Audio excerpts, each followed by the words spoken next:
আসসালামু আলাইকুম। কুমিল্লা মধু শপ থেকে সকলকে স্বাগতম। বর্তমানে যে একটা ঘটনা আমরা সকলেই জানি, যেটি হচ্ছে রাসেলস ভাইপার সাপের আতঙ্ক। এই সাপের কারণে কোনো কৃষক এখন ধানের জমিতে নামতে পারছে না। আমরা আমাদের যে লতিরাজের জমিতে কাজ করতে এখন অনেকটা ভয় করে, কারণ কখন রাসেলস ভাইপারের আক্রমণ হয়। তবে তুলনামূলকভাবে ধানের জমি থেকে এই লতিরাজের জমিতে কাজ করাটা অনেকটা সহজ, কারণ লতিরাজের জমিতে আসলে অনেকটা ফাঁকা জায়গায় বেশি থাকে, অত বেশি গাছ থাকে না, যার কারণে সাপ থাকলে ওটা দেখা যায়। তো ওই জন্য আমরা অতটা আতঙ্কের মধ্যে নাই। তো আলহামদুলিল্লাহ আমাদের ফলন যে পরিমাণে এসেছে, আমরা আশানুরূপ একদিন পর পরে আমাদের লতা উত্তোলন করতে হয়, জমিতে নামতে হয়, সে অনুযায়ী কিছুটা আতঙ্ক থাকতেই হয়, সমস্যা নেই। আর হচ্ছে আমাদের বরুড়ার বিখ্যাত লতিরাজ, আমাদের এই লতিগুলা 52টি দেশে ইনপুট হয়। যারা হচ্ছে চারা নেওয়ার জন্য আমাদেরকে কল দিয়েছেন বা অর্ডার করেছেন, আপনার 2-1 দিনের মধ্যে চারা পেয়ে যাবেন।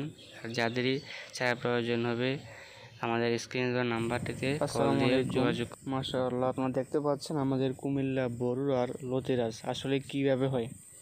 আমাদের এই একমাত্র কুমিল্লা বরুড়ার এই লতাগুলা এই বিশ্বের 52টি দেশে রপ্তানি হয়। তা আপনারা জানেন, প্রত্যেক দিন ভোরবেলা ট্রাক এসে আমাদের লতাগুলো নিয়ে যায়। এত পরিমাণ লতা আমাদের বরুড়া জেলার মধ্যে হয়, যেটা সারা বাংলাদেশে হয় না। এটা নিয়ে অনেক নিউজ হয়েছে, বিভিন্ন চ্যানেল থেকে সাংবাদিকরা প্রত্যেক দিন আমাদের গ্রামে আসে। তবে একটা দুঃখজনক বিষয় হচ্ছে, আমাদের এই বরুড়ার চারাগুলো খুব সহজে পাওয়া যায় না, কারণ অনলাইনে এমন কোনো ইউটিউবার নাই যারা এই চারাগুলো বাইরে সেল করে। কারণ আমাদের যে চারা হয় এগুলো আমাদের এলাকা থেকে মানুষে আইসা নিজেরাই নিয়ে যায়।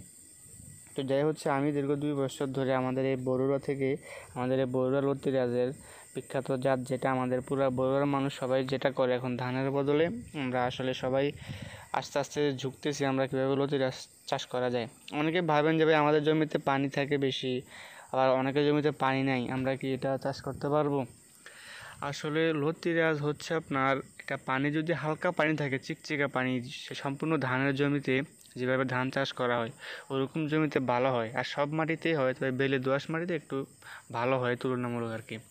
আর যাদের জমি উঁচু জমি, আপনারা শাক সবজি করার জন্য, টমেটো শীতকালে বা এরকম বেগুন এরকম করার জন্য উঁচু যে জমিগুলা, সেগুলোতে হচ্ছে আপনারা এই যদি পানি দিতে পারেন, সংগ্রহ করা যায়, তাহলে আপনারা করতে পারেন। তবে যদি পানি না রাখতে পারেন, তবে মাঝে মধ্যে যেন পানি দিয়ে ভিজাতে পারেন, এরকম জমি থাকলে ভালো হয়।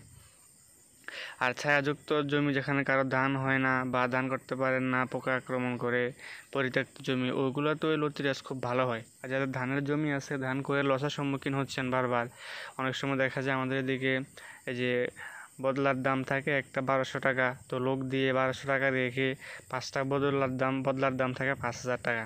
তো ওগুলো দিয়ে আসলে তেমন লাভ হয় না, লাগানোর খরচ, ওঠানোর খরচ, ধানের দাম থাকে কম। তো সব দিকে পরিলক্ষ্য করে আমরা হচ্ছে যে এখন সবাই ঝুঁকছে এই লতিরাজের দিকে।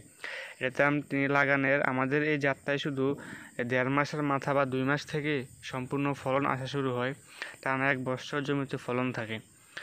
তো 1 বছর তো আপনি লতা বিক্রি করতেছেন, কোনো মিস নাই এখানে। আবার আপনি ফুল বিক্রি করতেছেন, কিছুদিন পর থেকে ফুল আসে, ছোটো ছোটো 4টা-5টা ফুল 20 টাকা করে বিক্রি করতে পারতেছেন। আবার চারাও আপনি বিক্রি করতে পারবেন আপনার এলাকাতে। আবার হচ্ছে কচুটা সর্বোপরি পাইকারি, একটা কচু 15 থেকে 20 টাকা সেল হয়। দেখেন সম্পূর্ণ লাভ। অনেকে শুধু কচু করে, দেখা যায় লস হয়, 15 টাকা 10 টাকা পাইকারি যায়। আপনি কচুটা লস হইলেও 20 টাকা পাইকারি, 15 টাকা পাইকারি থাকবে। 1 বছর লতা বিক্রি করতেছেন, লতার মন তো 40-50 টাকা এখন কেজি থাকে। আর চারা বিক্রি করতেছেন প্রচুর পরিমাণে, ভাই লাভ যদি আপনি মনোযোগ দিয়ে করতে পারেন। আর আমরা শুধু লতা চারা দেই, পাঠাই দিই এরকম নাই। হোয়াটসঅ্যাপে আমাদের সাথে পরামর্শ রাখতে হবে আপনাকে লতা আসা পর্যন্ত আমরা সব ধরনের তথ্য দিয়ে আপনাকে সহযোগিতা করব। আমাদের থেকে যারা এই পর্যন্ত চারা কিনে নিয়েছে, আমরা সকলকেই একদম সম্পূর্ণ ভিডিও কলের মাধ্যমে আমরা জমি দেখি, প্রতি সপ্তাহে আমি নিজে দেখে ওনাদেরকে পরামর্শ দিয়ে থাকি, কি সার লাগবে, কি ওষুধ লাগবে বা কি না লাগবে। তেমন কোনো খরচ নাই, তারপর পোকা ধরলে একটু ওষুধ স্প্রে করে দিলে হয়।